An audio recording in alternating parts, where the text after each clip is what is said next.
आश्रम है हरसिद्धि राधा, श्री राधा हरसिद्धि आश्रम के नाम से। आप कभी भी आए, स्वागत है आप सभी का। महाराज जी को लेकर आएंगे तो और अच्छा स्वागत होगा। क्यों? तो जननी जने तो भक्त जन याद आता कोई शूर, इन तीनों को ना जने तो व्यर्थ गवावेंगे। या तो अपनी कोख से कोई माँ बनना चाहती है तो या तो अपनी कोख से भगवान के भक्त को जन्म दे, या किसी दाता यानी कि दानी जो दान करता हो देगा, या फिर किसी सूरवीर को। ऐसे सूरवीर नहीं कि घर में आ मेरे चुटिया पकड़ के बापू की बेरमा की पकड़ के घर से बाहर कर दे, ऐसे सूरवीर नहीं। जो देश की रक्षा के लिए अपने प्राणों की बाजी लगाते हैं, अपने धर्म की रक्षा करने के लिए अपने प्राणों की बाजी लगा देते हैं, ऐसे सूरवीर को जन्म दे। जननी जने तो भक्तजन या दाता कोई शूर, इन तीनों को ना जने तो व्यर्थ गंवावेंगे। अपना जो ओज है उसको व्यर्थ गंवा रही है, अपने स्वरूप को यूं ही गंवा रही है, बेकार में मेहनत कर रही है। और लक्ष्मण जी को भी सुमित्रा जी ने समझाया महाराज जी कि पुत्रवती जुबती जग सोई, पुत्रवती जुबती जग सोई, रघुपति भगत जासु सुत होई, ने तरु बांझ भले बाद बियानी, राम विमुख सुत ते हित जानी। कोई भी माँ अगर कोख में बालक को जन्म देना चाहती है तो जो भगवान राम के भक्त को जन्म देती है वही माँ कहलाने योग्य है। पुत्रवती जुबती जुग सोई, वही पुत्रवती कहलाने योग्य है जिसकी कोख से भगवान का भक्त पैदा हो। नेतरु बांझ भले बाद बिया, अगर भगवान का भक्त कोख से जन्म नहीं लेता है तो वो बांझ अच्छी बताइए। जो अपनी कोख से भगवान का भक्त पैदा नहीं करती है ऐसी स्त्री को बांझ रहना ही अच्छा बताया है सुमित्रा। मैं नहीं कह रहा, सुमित्रा जी कह रही है, लक्ष्मण जी को समझा रही है। नेत्र बांझ भले बाद बियानी, वो पशु की भांति प्रसव कर रही है, पशु की भांति बच्चे ले रही है जिनकी कोख से भगवान का भक्त पैदा नहीं होता है। राम विमुख सुतते हित जानी, जो माँ राम के विमुख, जो भगवान का भक्त जिसकी कोख से जन्म नहीं होता है, वो चाहती कि ये बच्चा मेरा हित करेगा, वो नहीं हित कर सकता।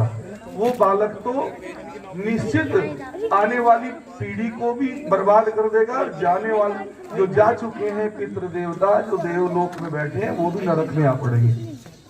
जैसे आजकल बच्चे पैदा हो रहे हैं, दिन निकलते बोतल खुल जाती है, शाम तक बोतल खुलती है, भजन नाम का नहीं करते।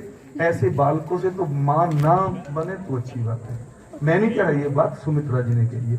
बड़े बड़े ऋषि महात्माओं ने भी यही कहा है, बड़ी बड़ी जो वीरांगना हुई है उनकी भी यही वाणी रही है।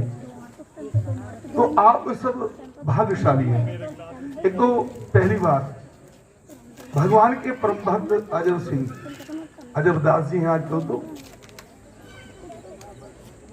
अपने घर पर बैठकर तपस्या करना बड़ा कठिन है, क्योंकि मैं इस बात का अनुभव कर चुका हूं। मैं 18 साल अपनी जन्मभूमि पर रहा और उसके बाद भी फिर 2, 4, 5 किलोमीटर रहा, तो वो भी कोई दूर नहीं होती। बाहर जाकर कोई भी सिद्ध बन सकता है। अभी कोई भी, हाँ तुम्हारा पति चला जाए कहीं भी, दाढ़ी बढ़ाकर बैठा दो, 6 महीना में दाढ़ी बढ़ जाएगी यहाँ तक, और 6 महीना में पूजना शुरू हो जाएगा पूरे गांव में। या सारे बाल दाढ़ी मूंछ काट कर और लाल कपड़े पहन कर कहीं बैठ जाओ किसी मंदिर पर, मौन रख ले कुछ दिन के लिए, पूरा गांव पैर पूजना शुरू कर देगा। बाहर जाओगे कहीं भी कोई भी पूज सकता है, परंतु जन्मभूमि पर पूजना, घर में पूजना, वो हर किसी के खेल बस का खेल नहीं है। धन्य है वो माँ जिसने ऐसा बालक अपनी कोख में रखा है। और वो धर्म पत्नी भी वास्तव में पूजने योग्य है। नहीं तो आजकल की पत्नी तो मारूंगी लटेंगे चल देगा बढ़ाऊंगी दिया मोटा है। तो धन्य है वो पत्नी और धन्य है वो बच्चे जिन्होंने इनकी साधना में साथ दिया है और आप सब बड़े भाग्यशाली हैं। इनकी तपस्या, इतनी गर्मी में आदमी को पंखा हिला रहे, महाराज जी यहाँ नहीं बैठना, इतने सारे धुनों के बीच में बैठकर साधना करना कोई बालकों का खेल नहीं है। आप सब भाग्यशाली हैं जो यहाँ सेवा में आए हैं। और याद रख लेना, सबसे सेवक धर्म कठोरा। सेवक का जो धर्म होता है वो बहुत कठिन होता है।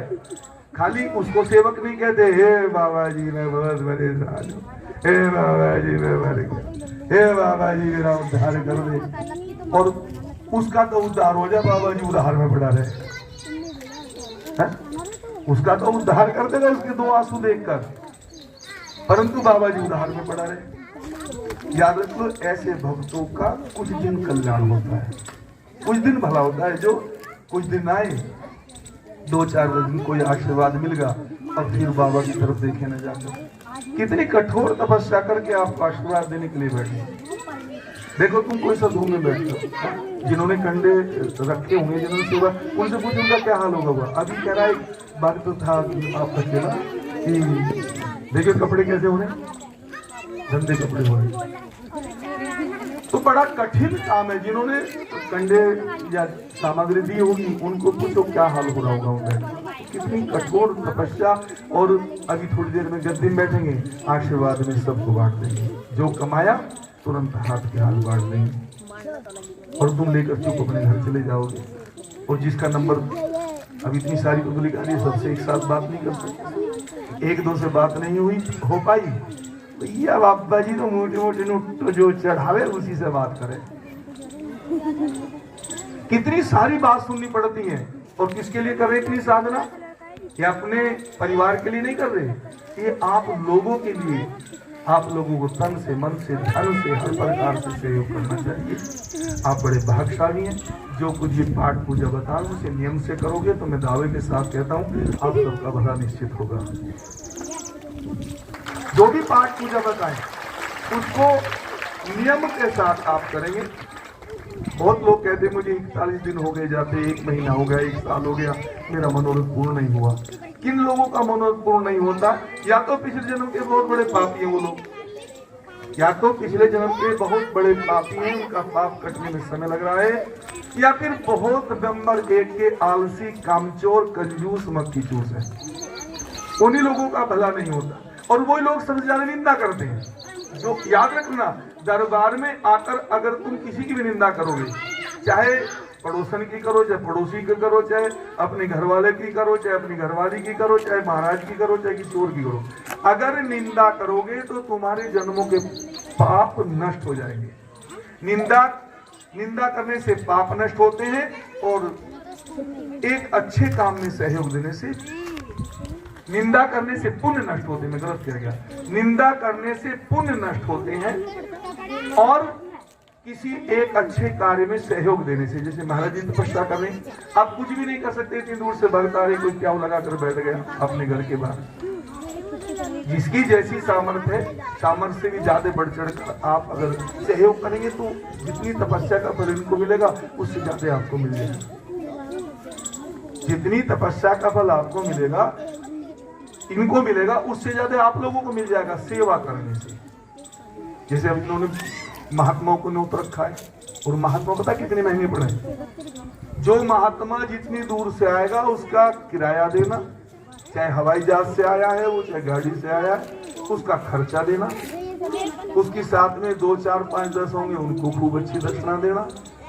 और अलग से जो महामंडलेश्वर आया है, कोई मंडलेश्वर आया, कोई श्री महंत आया, कोई महंत आया, कोई जिसको जो आया उसी हिसाब से, शायद मेरे विचार से साल भर में करोड़ों रुपया दक्षिणा में बांट देते होंगे, क्योंकि मेरी जेब में भी कई बार बहुत सारे आ जाते। तो ये कहां से लाएंगे आप लोग? अगर अपना पाप निपटाना है, किसी को अपना संकट काटना है, तो इस भंडारे को महाराज जी का भंडारा न समझकर, अपने घर का भंडारा समझकर, अपने घर की तपस्या समझकर जब तुम सहयोग करोगे, अपने घर में अगर तुम एक भंडारा करते कितना खर्च होता? कितना खर्च होता? लाखों रुपया खर्च हो जाता और उतना फल नहीं मिलता जो फल यहां सेवा करने में मिलेगा।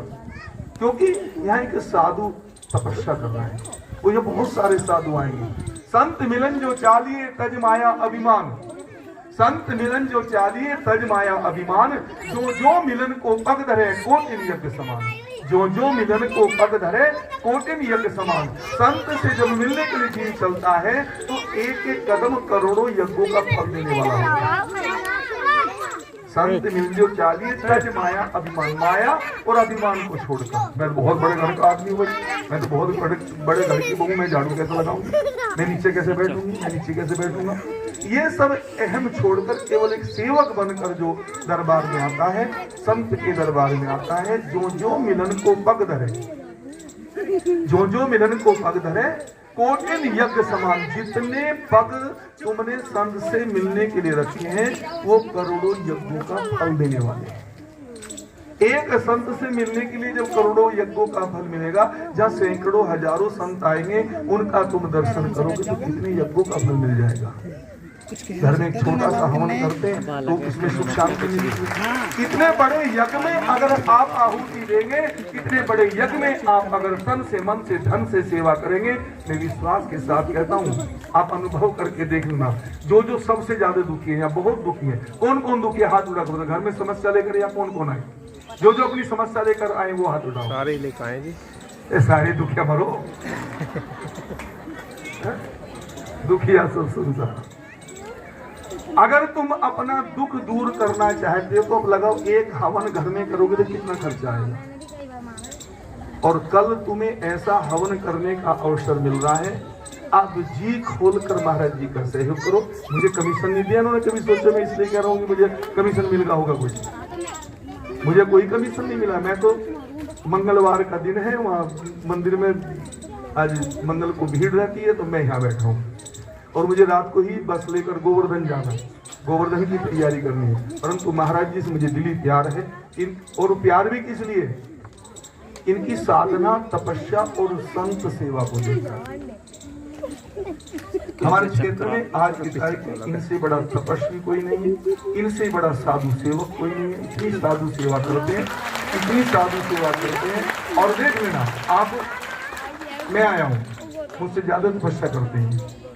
मैं तो कुछ नहीं, बैठा रहता हूँ। वैसे मुझे 36 साल हो गए, मैं लेटता नहीं कभी भी, ना दिन में लेटता ना रात को लेटता, बैठे रहता हूँ।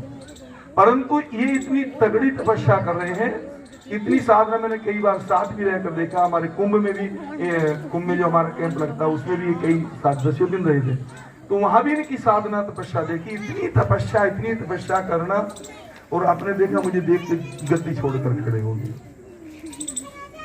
मुझ जैसे तुच्छ साधु को भी देखकर जब गद्दी छोड़कर खड़े हो गए तो लगाओ इनके अंदर कितना बड़ा संतत्व होगा,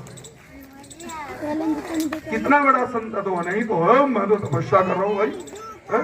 हम कई जगह देखे महाराज जी, जाते निकलते बढ़ते तो बिल्कुल पलक लगा के बैठ जाओ, हल्के से नहीं महाराज जी। तो इतने सारे भक्त जिसके साथ हो, इतने सारे भगत जिसके साथ में हो, वो तो फूल के कुप्पा हो जा, और देख लो टुकड़े बैठे। तो वास्तव में जो अपने आप को बड़े बड़ाई ना करें, बड़े न बोले बोल, बड़े बड़ाई ना करें, बड़े न बोले बोल, हीरा कब से कब कहे मेरा लाख टके का मोल। हीरा मुझसे कब कहे मेरा लाख टके का मोल। हीरा कभी नहीं बताता, हीरे को केवल जौहरी पहचानता है। तो वास्तव में ये संत हैं। और तुलसीदास जी जब पढ़ लिख कर अपने गांव में गए, पढ़ लिख कर जब उनका पूरे विश्व में जय जयकार हो गया तो वो गांव में गए, और गांव में जाके उनकी इच्छा हुई आज सब गांव वालों से मिलूं। गांव में जिसके दरवाजे जाओ, जिसके आगे से निकले, जो भी मिले, अरे तुलसी, आजकल तो तुलसीदास हो गया भाई, बहुत बड़ा संत होगा कही है। अरे बहुत बड़ी पोथी लिख दी गई है तने तो। पूरा गांव घूम के किसी आदमी ने ये नहीं कहा तुलसीदास जी को कि स्वामी गोस्वामी तुलसीदास जी हमारे यहाँ पधारे, हमारे धन भाग हैं, भगवान 2 कदम इस झोपड़ी में रख दो, किसी ने नहीं कहा। जब पूरे गांव की परिक्रमा करके बाहर आए तो उन्होंने एक दोहा लिखा, तुलसी तहाँ न जाइयो जहां जन्म का ठाव। तुलसी तहां न जाइयो जहां जन्म का ठाव, अरे पढ़े लिखे का भाव न जाने गावे पिछला नाम। पढ़े लिखे का भाव न जाने गावे पिछला नाम। पढ़े लिखे का भाव नहीं जानते गांव के लोग। अब यार जो भी यहाँ सुनेगा, कोई अजबे क्या होगा, कोई अजब सिंह क्या होगा, कोई कुछ क्या होगा, क्योंकि मैं बहुत मैं अपनी जन्मभूमि पर रहा हूँ और खड़ी तपस्याओं में रहा हूँ। खूब साधना करिए, परंतु वो यार फैलाने का जा रहा। परंतु इन्होंने कौन सा काम करके दिखा दिया। कबीर दास जी ने एक दोहा, अपने गांव में जब कबीर दास जी गए तो वहां भी उनका स्वागत नहीं करा किसी ने। तो उन्होंने एक दोहा लिखा, कबीरा तहां पर रहियो जहां जन्म का ठाव। कबीरा तहां पर रहियो जहां जन्म का ठाव, और खूंटा गाड़ पुजवाइयो चले गुरु का नाम। खूंटा गाड़ पुजवाइयो चले गुरु का नाम। कबीर दास जी बोले कि हमें इस गांव में इतनी साधना करूंगा, इतनी साधना करूंगा, जब यहाँ का जन जन कबीर दास जी करने लगेगा, जब छोड़कर जाऊंगा यहाँ से।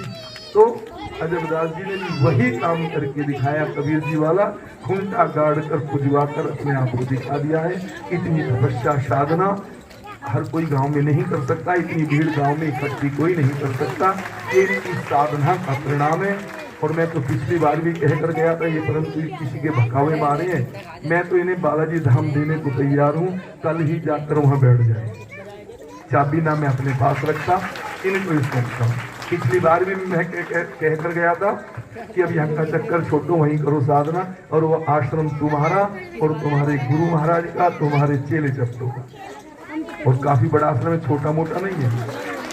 कम से कम 55 कमरे हैं, हॉल है, खूब इतने बड़े बड़े हॉल हैं, खूब चकाचक है, सैकड़ों गाय हैं और रोड किनारे हैं। मैं आज फिर कह कर जाऊँ, किसी के बहकावे मत आओ, आराम से, क्योंकि मुझे वहाँ मेरा मन है केवल नर्मदा किनारे रहने का। गोवर्धन भी रहने का मन नहीं। गोवर्धन में आश्रम बहुत बड़ा बना है, भगवान की कृपा से 4-5 करोड़ रुपए लग चुका है, परंतु वहाँ भी मेरा मन रहने का नहीं है। मेरा मन तो नर्मदा किनारे रहने का है।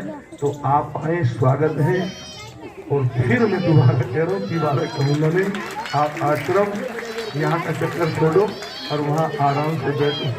यहाँ आने वालों की दिक्कत है, कहीं गाड़ी खड़ी करने की दिक्कत, कहीं कुछ, अरे वहीं आइए ना, सड़क किनारे चकाचक है। बाबा को वहीं रखियो पकड़ के, बाबा को वहीं रखियो। तो बड़े प्रेम के साथ, मेरा कहने का मतलब, मैंने कीर्तन वालों का थोड़ा डिस्टर्ब कर दिया, तो मैं जा रहा हूँ, मुझे जल्दी है, महाराज जी क्षमा चाहूंगा। और बड़े प्रेम के साथ आप जो मैंने बात बताई है, ऐसे संत आपको नहीं मिल सकते। मैं एक बात रोक दी, 1 मिनट रुकिए, मैंने एक बात रोक दी। जो सब दुष्टाओं ने हाथ उठाया है, 41 दिन बाबा की धूनी पर मत्था लगातार देख दो। बीच में 5-7 दिन छूटे तो अपने पति नारायण को भेजना, या और घर में कोई उसे भेजना। 41 दिन लगातार बाबा के यहाँ लाइन नहीं टूटनी चाहिए। और मैं दावे के साथ कह रहा हूँ, जिसका जो संकट है सब कर देगा, परंतु छल कपट नहीं होना चाहिए। छल कपट नहीं होना चाहिए। कभी यहाँ कर मत्था टेक रहे हो और दुरानी की बटे में से पैसे काट रहे हो, हैं? यहाँ कर मत्था टेक रहे हो, सासू को उक्ति बकरी हो, ऐसे काम नहीं चलेगा। निर्मल मन से, बिल्कुल छल कपट छोड़कर मैं आज इस मंच से कहकर जा रहा हूँ, 41 दिन बाबा की मेरी सेवा नहीं करनी। 41 दिन लगातार धूने पर हाजिरी, गैर हाजिरी नहीं होनी चाहिए। चाहे आपको कितनी बाधा पड़ती है, जब कोई नियम लेकर चलता है तो बाधाएं बहुत आती हैं। अगर उन बाधा को पार करके आ गए तो आपका बेड़ा पार हो जाएगा। जय श्री राम। जय श्री राम।